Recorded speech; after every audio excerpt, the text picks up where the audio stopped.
If you watch one CES video this year, this should be it. This is CES 2026. So we're checking out Realbotix. We were here last year, but we understand there's some updates, and we're here to find out what they are. So I feel like you guys broke YouTube last year as probably the most prominent company to come out of CES. What's new at Realbotix this year? Number one, we have David over here, our new, as he's called him, our new smug robot. He's got a little bit of an expression on his face. It's like a little bit of like superiority. The fact that he evokes some emotion in you, I think is a good thing. Yes. You were talking about AI vision. Could you tell me about how that's baked in this year? Our robots are a little more autonomous. So the AI takes the information it sees, what it's observing, and makes decisions based on that. So it's basically trained on a number of human behaviors to be able to sort of interpret and see. It can recognize human emotions. I'm not sure there's any other company in the world that has tied in hardware to being able to recognize human emotions. Our robots have the motorized wheel platform, more efficiency, but number two, we're the only guys that have humanoid robots that plug into the wall. So if you are an enterprise client, you don't necessarily care about the walking. What you care about is a robot that will work for you all day, all week. You can see here, she follows me, and you can see she's much more fluid than the one we had last year. This will be across all of our robots here next year. They'll be able to talk and recognize you. They'll be able to, read. They'll be able to see colors, and again, recognize emotion. We did this, sometimes you go to a fashion show, they have like the craziest outfits, and it's really just to get attention. We wanted to show a little bit of creativity and something sci-fi related, to demonstrate that we make robots that look like this, but we can make them look like anything. Sure. One of the things that makes us unique is you can customize the appearance, voice, and personality of your robot through us. Again, nobody else is doing that kind of stuff. So this company, Even Realities, is making a lot of noise right now. They make lightweight AR glasses. Let's check them out. Oh, I see it. I do see the screen. So every sentence in the conversation has been transcribed in real time. Wow, yeah, and I'm also seeing the date, the time, the weather outside, health metrics, so this is a certain widget or screen. For example, for translation, let me just put it into Chinese to English. Okay, this is about to blow my mind if this works. This is gonna be incredible. 可以听到我说话吗? Can you hear me speaking? Exactly. Wow, that is amazing! Can you try it again? Say something else.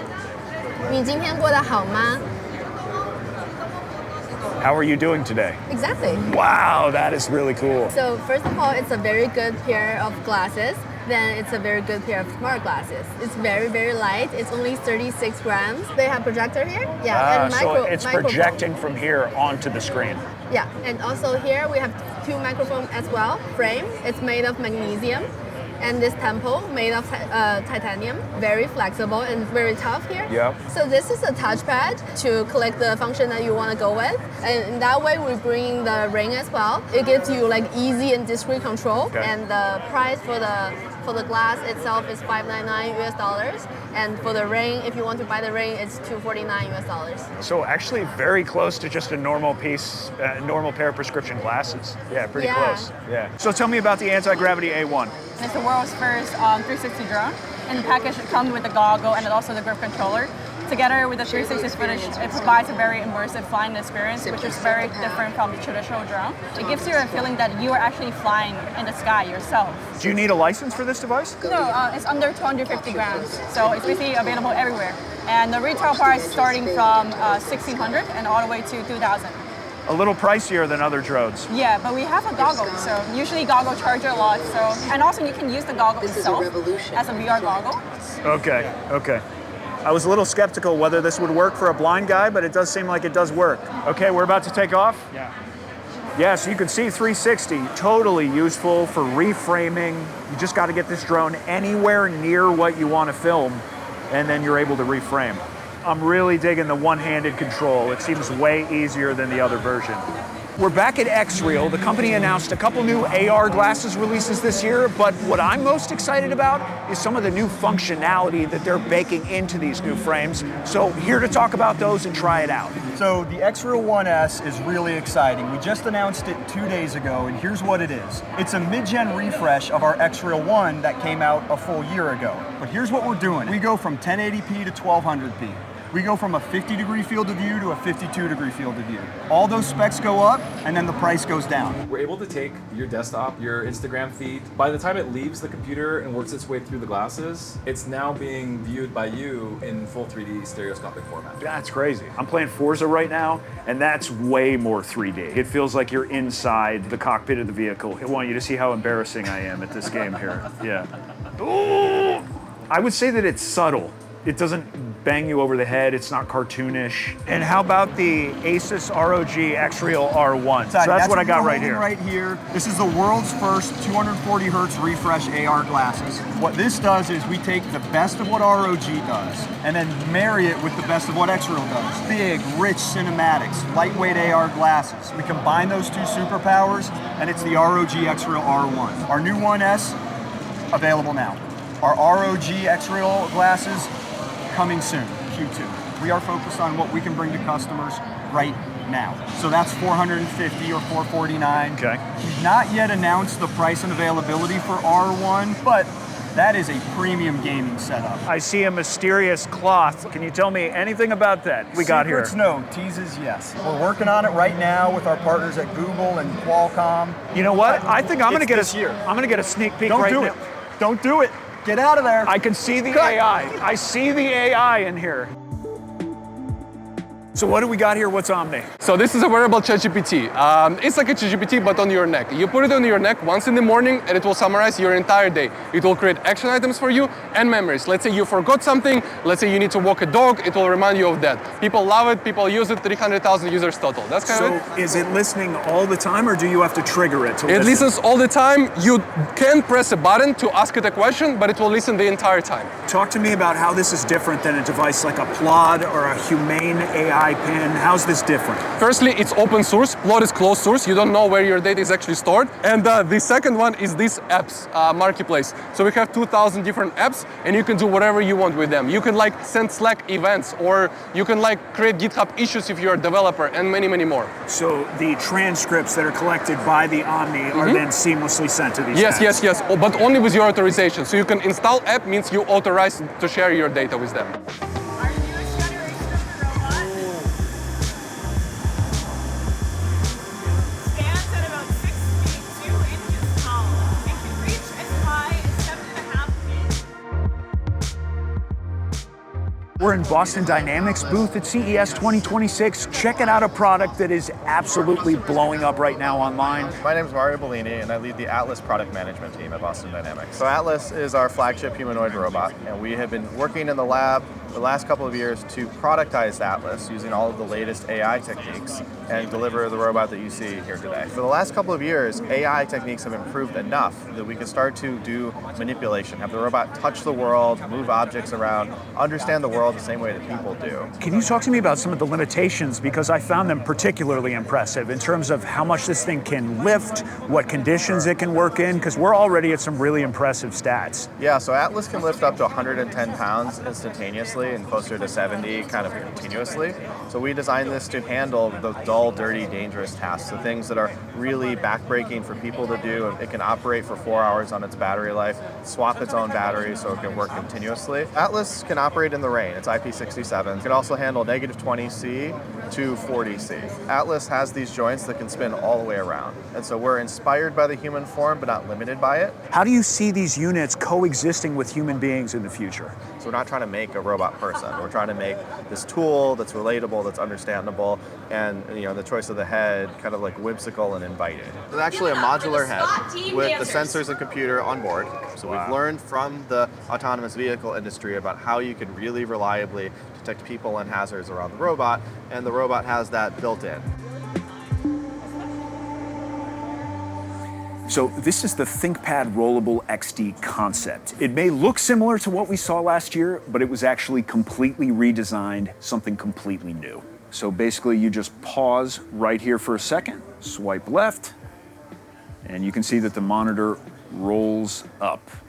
Same thing in reverse. So you can see this expands from 13.3 inches all the way up to the 16 inches that we see right now. So the base we saw on the laptop this year was actually from another model. And the idea is to have a modular add-on that users can choose to add on to any laptop of their choosing at a really affordable price. So we saw the leaks that you saw, but now we're here with the new Legion Pro rollable proof of concept. Basically, it expands from 16 inches to 21.5 inches, all the way up to almost 24 inches wide for a better gaming experience. Just a heads up, durability-wise, the company says the rollable is good for up to 25,000 roll cycles. Again, just a proof of concept at this point. So behind me is a company that's gone totally viral because of its robots' crazy fighting moves. Let's check out EngineAI. This year we bought the two model. One is a PM, and this guy is 1.38 meter tall, with 24 degrees of freedom, and the total weight is 40 kilo. So this guy can do very flexible movement. This show is Mighty Keep Rolling. Oh, okay, all right. In China, people using the robots for shopping mall guided tour, for reception, answer the question. Because when you're managing 5,000 different stores, when you have employees, it's hard to train them when you have a new product. And also, robots is very attractive for the customer. Of course. Each of the store, they have a robots, more customers they want to come. I also saw it doing some other moves. Can we see some of the combinations and other stuff too? Yeah. He needs to put a little weight on that back foot. He's getting a little tippy. Yeah. Whoa, he's getting a little bit tippy. Yeah. I like the little Iron Man circle in the middle. That is a touch screen.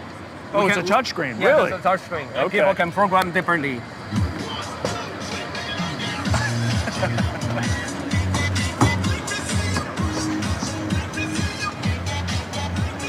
Yeah.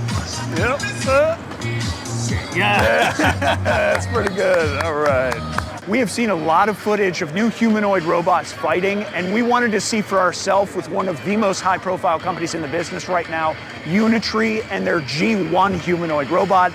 So I'm going to try to get in there and see what it's like to fight these things myself. So Unitree has been going absolutely viral. Your stuff is everywhere. What's new this year? What are you demoing? So this year at CES, we're not only bringing the kickboxing robots, but also some dance moves and kung fu moves. So this year, they're learning a lot of moves from people who like the kickboxing moves. They're actually learned from professional fighters. You want to give it a shot? Let's do it. Let's go. Let's embarrass myself in front of 100 people here. Let's do it. That's hard. It's hard. They're actually like tough. 1, 2, 3. He's out. He's totally out.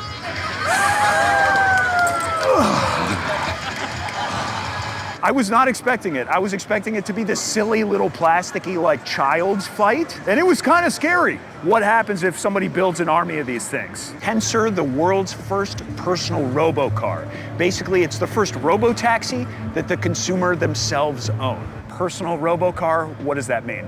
Level 4, fully autonomous, hands off, eyes off, car that you can personally own. It sits in your garage. And because it's a personal vehicle, there's a lot more engineering that we had to put into the car so it could be self-cleaning, self-maintaining. All of those sensors have to stay cleaned and functioning. So here I'm in level 3. You're in level 3 or below. Okay. And if you wanted to go to level 4, and the yoke disappears. It does. And I enter the future. It's trippy. It's all very smooth and quiet. Oh, that's the camera. Oh, yeah, wow. So you can hide it if you want privacy. And is it specifically for like video conferencing? That's it a can functionality? be video. Yes, well, the car has 5G. So. Wow. Yeah. Okay. 5G video conferencing. We have 11 radar. We have 37 cameras. So cameras everywhere. We have 8 NVIDIA Thor chips in the car for 8,000 TOPS of processing power. Imagine waking up in the morning and going, oh, my car just texted me. We have to leave 30 minutes early because the traffic conditions are so bad. I better get moving. So it sounds like this integrates pretty seamlessly with like your calendar, your to-do list. Or how does it work? Yes, it's permission-based. The other thing I want to mention that's really cool is that they actually have screens where the lights are that can project messages to pedestrians on the street. So for example, if you're at a light and you want people to know that it's okay to walk behind you, it'll show like the safe to walk pedestrian sign on the actual screens for the lights in the back. Pebble is back on the scene with 2 products that are absolutely blowing up right now online. The Index 01, which is the cheapest smart ring on the market, and the Round 2, which is an e-ink display round watch. This is our update on the original Pebble Time round that we came out with in 2015. So However, this is V2, and you can see how different they look. First of all, the screen now takes up the entire front face of the watch. So it's the number one thing that we kind of had questions about. Second is that the battery life is now 2 weeks. Yeah, with the screen on always. And that screen right there, is that e-ink as well? It's an e-paper screen, so it's a color e-paper screen. The big thing about this is that it doesn't try to be too much. Like many of the other smartwatches out there, I love them, but they just try to do everything that your phone does. That's not about Pebble.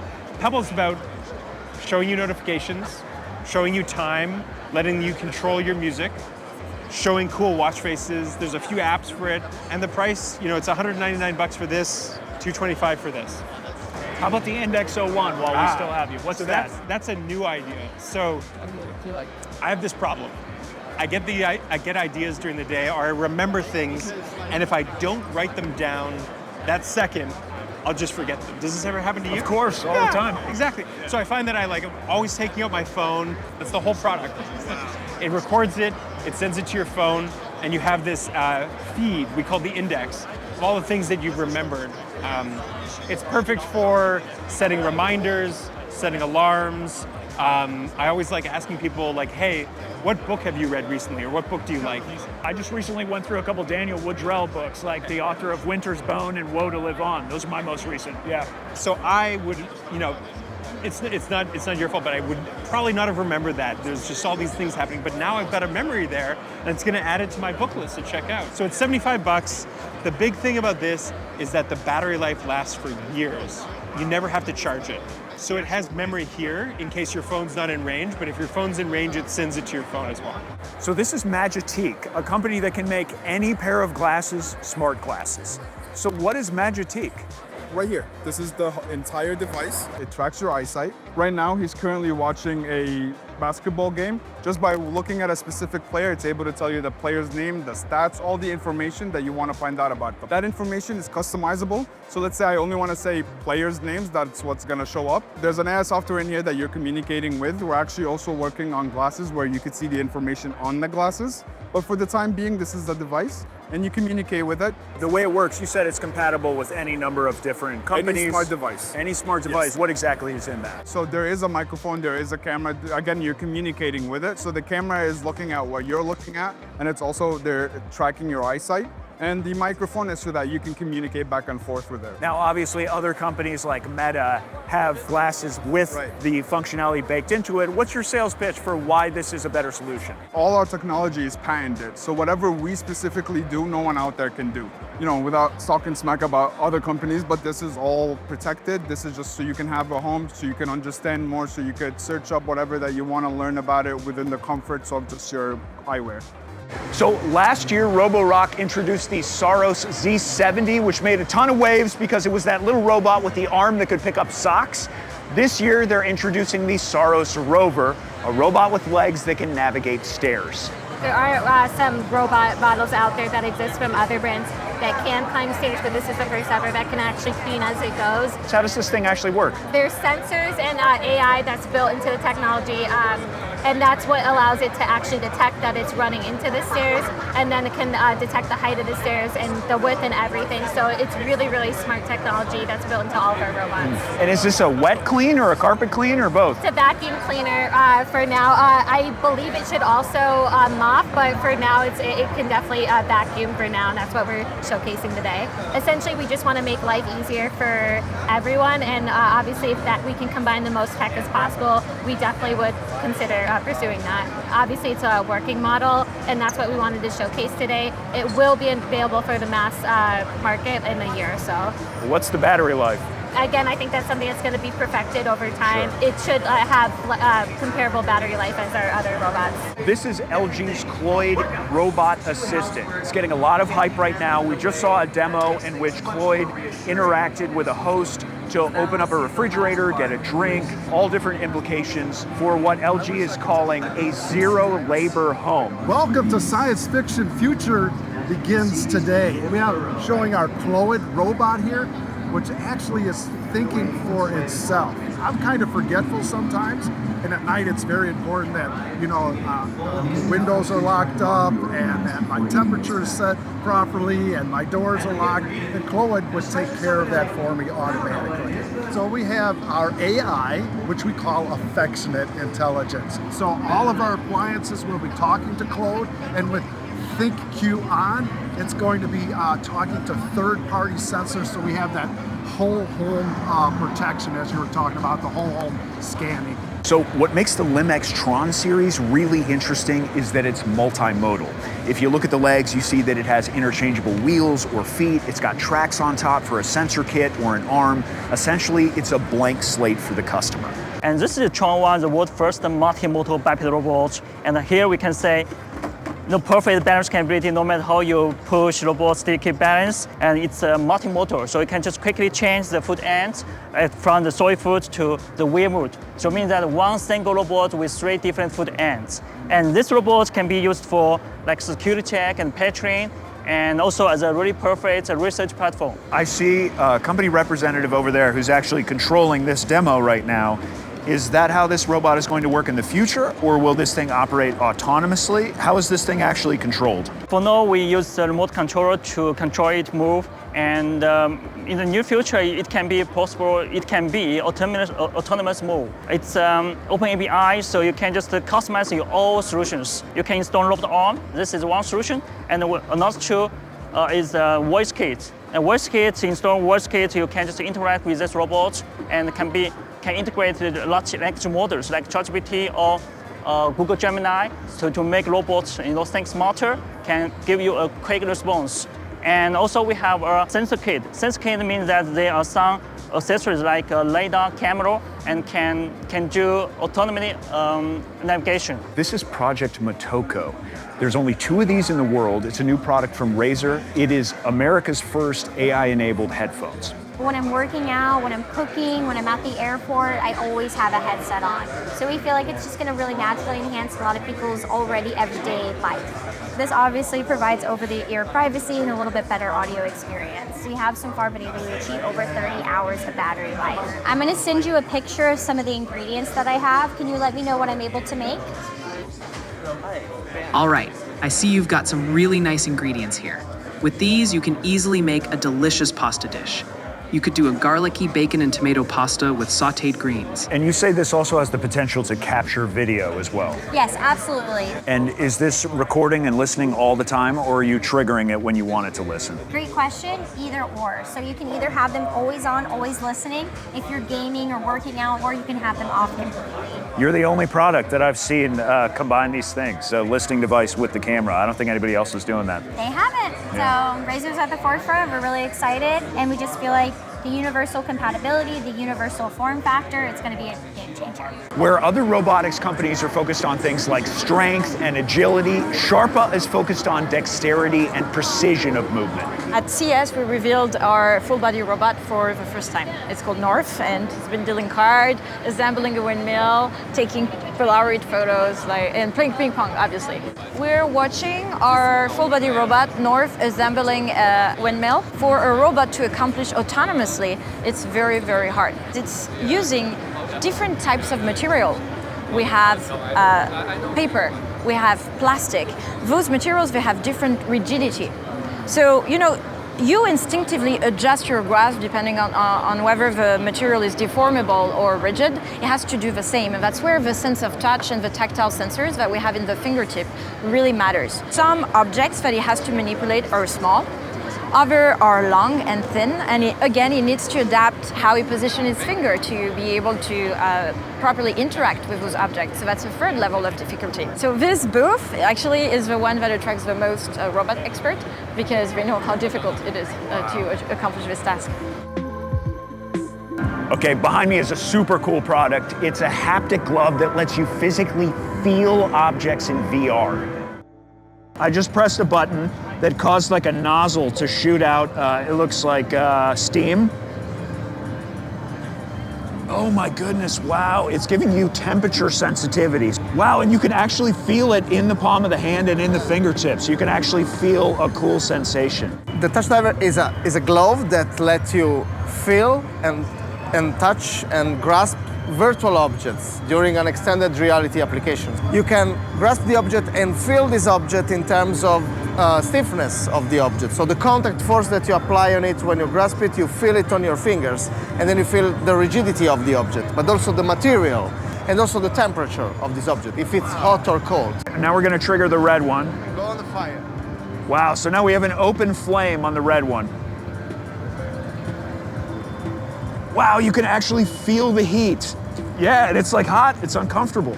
It's actually uncomfortable. Wow, that's crazy. All right. Okay, so I just put it up to the screw. Yep. Wow, and you feel a little bit of feedback in the finger as the screws are getting drilled here.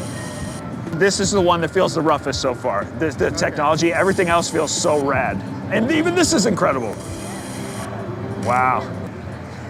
You're getting a little cool sensation from the stone. Yeah. Wow, that's interesting. Then there is the white one. Yeah, and this one says crushed rock. So I'm guessing this one should be a little bit more like jagged, a little bit rougher. Yeah, let's see.